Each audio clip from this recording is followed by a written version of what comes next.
do you let's kick it over to you here and let's talk 49ers Packers. Oh man, really the first thing I just got to say about this game is it's going to be a long off season in Green Bay.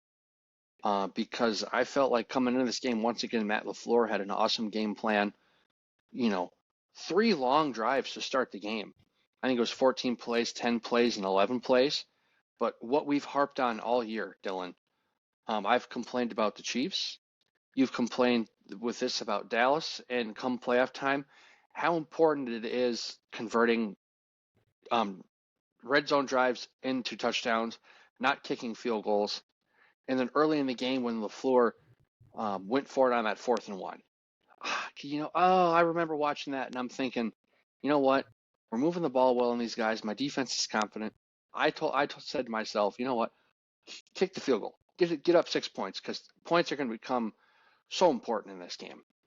And then even, Yep. Green Bay won the middle 8. They blocked the field goal at the end of the first half, were able to go down and score. They kind of had it. I felt like they had the game right where they wanted it to be. Credit to Kyle Shanahan and San Francisco. They just kept fighting. They knew it was going to be a long game. And in the second half, again, they got another stop when they needed to. And unfortunately, it seemed like Green Bay's special teams let them down again, in the second half where LaFleur goes, whenever my kicker's out on the field, I'm just going to pray and I'm going to hope he's going to make this kick. And, he missed that. And without Debo, when Brock Purdy needed to be the man and lead a drive, he went down there and he did it. And McCaffrey scored again, and San Francisco's then able to get the stop on the Jordan Love interception. But this is going to be a hard one for Green Bay fans in Green Bay to swallow because people say, oh yeah, they were the better team. They should have won the game. They played well for 58 minutes.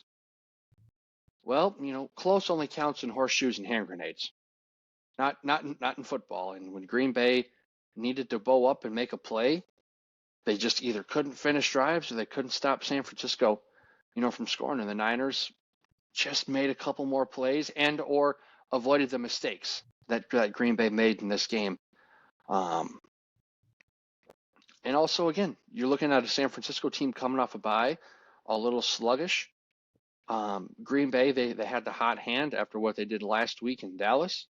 They didn't care that they were coming on a short week, and they were crisp. They were ready to go. And like I said, the Green Bay offensive line is built to pass block, and they kept Jordan Love upright for the most part.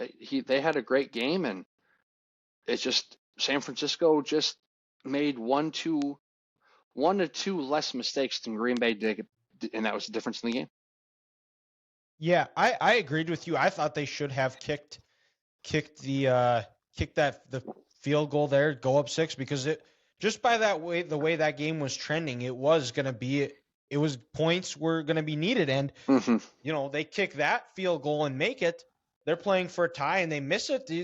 San Francisco, it's a 2-possession game with 33 seconds left, and this is the first time under in the 7 years that Kyle Shanahan's been the head coach that they have won a game when they're trailing in the fourth quarter, which is crazy. And yeah, and Grant, I think some of it, Jordan Love, he did play a good game, but it felt like he was trying to, I think he was drinking the Kool-Aid about all the comparisons that he was getting from Brett Favre and Aaron Rodgers, where he was throwing those off-platform throws, and it felt like he was trying to throw a lot of those when he didn't need to, where he had a clean pocket and all he had to do was set his feet and throw.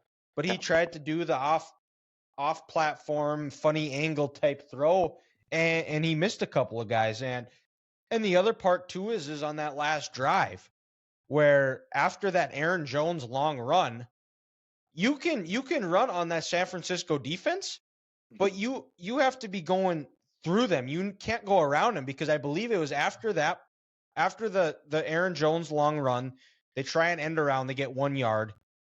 Or yeah, I think they get like an end around and incomplete, and then like another 1 yard run, and they 49ers stop them and get the ball back. And that was when Green Bay had success running the ball, was when they were running between the tackles. They weren't going to the outside. So, it was a great game plan. And then Matt LaFleur went full back to 2020 NFC Championship Matt LaFleur and just tensed up. And, I think we've reached the point in the Brock Purdy talk is he is either the MVP of the league or he is ass. And there's no in between. But do I think Brock Purdy should have been in the MVP candidate conversation? No, I think if there's anybody on the Niners, it should have been Christian McCaffrey. But I think there's something that needs to be said about Brock Purdy, about how he didn't play great for most of the game. The ball was slipping out of his hands. It was a wet ball. But when they needed him to make a play and he had to be at his best, he was. On his final drive, he was 6 of 7. He had converted 2 huge down on some tough throws where he was threading the needles, the 10-yard to Ayuk and then that 17-yard pass to former Chief Chris Conley. So the idea that, Brock Purdy is just a product of talented player. Yes, he is. But there's also a reason why he's in the NFL is because he can make throws like the ones he did on Saturday night. And it was, and he just, and especially after Debo went out, it felt like Shanahan kind of panicked and basically had to scrap his game plan because I think that is a very individual oriented game plans that he runs, especially where I think he has certain plays just drawn up just for guys. And when you cut your playbook down 5 to 10 plays when one of those guys isn't out there. Well, yeah, I was going to say, I don't know about you, but I felt when Debo was out with that shoulder, I was just like, you know what? This game might be over. It was one of those where you kind of felt like Green Bay was getting comfortable. They were able to move the ball. Debo's out. We know what the Niners are when he's not there. And it was just a classic one of those where the Niners had a little too much rest. The rust was going to come up, and then they weren't going to be able to get those big explosive chunk plays, without Debo on the field. And it's like, I don't know if they can overcome this. But, for their sake, they did. Or they just, again, like I said, I think they just made fewer mistakes than Green Bay. It wasn't that the Niners won this game. The Green Bay just made more mistakes. And it, came back to bite them in the ass. Yeah, it did. And, they just announced that they are getting rid of Joe Barry. So we're going to see what they go from there. But as many question marks as there is going into Green Bay, there's still plenty of reason for optimism in there, which sucks for the rest of the NFC and especially the NFC North.